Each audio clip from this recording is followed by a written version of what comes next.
Rela dipoligami, selebgram Malaysia dapat 100% harta suami, tak terima disebut tabak.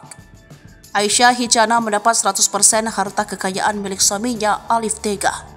Selebgram asal Malaysia ini lantas dituding warganet sebagai wanita yang tabak. Sadar sang istri jadi bahan nyinyiran, Alif pasang badan. Meski nekat memadu sang istri, Alif tak ingin publik memandang istrinya itu dengan sisi negatif. Mengutip dari tribuntrend.com, segala urusan balik nama yang diurus Hijana ke pengadilan kini telah selesai. Sebuah harta hingga perusahaan Hijana yang dibangunnya bersama sang suami kini menjadi miliknya. Alif Tega tidak mempermasalahkan perusahaan tersebut kini atas nama istri pertamanya, Aisyah Hijana. Alif Tega menuturkan bahwa pemberian perusahaan tersebut kepada istri pertama bukan berarti penunjukan Aisyah Hijana seorang wanita yang tabak. Sebaliknya, Aisyah justru layak mendapatkan hak penuh atas perusahaan tersebut mengingat semua hasil perjuangannya. Pria berusia 29 tahun ini bahkan menyadari seharusnya perkara tersebut dibuat sebelum dirinya poligami.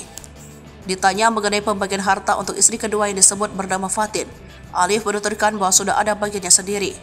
Sebelumnya, Aisyah sudah mengabarkan bahwa semua harta dan aset selama ini ia cari bersama sang suami sudah dipindah ke tangan penuh kepadanya. Harta tersebut terdiri dari bisnis jilbab, rumah, mobil, hingga aset-aset yang lainnya. Aisyah juga baru saja membagikan kabar gembira soal kehamilannya. Jadi dijadwalkan akan melahirkan anak ketiga di bulan Maret mendatang. Alih-alih emosi dan minta cerai, Aisyah Hijana justru menyarankan untuk bersabar dan berpikir cerdas untuk melindungi harta setelah menikah. Hal itu dilakukan bukan karena gila harta, namun demi kepentingan masa depan anak-anak. Diberitakan sebelumnya, Alif Tega, suami Aisyah Hijana, diam-diam menjalin hubungan dengan wanita bernama Fatin Ubaidah. Fatin adalah karyawan yang bekerja pada Aisyah Hijana. Namun belakangan Aisyah, Fatin justru berani menjalani romansa dengan Alif Tega.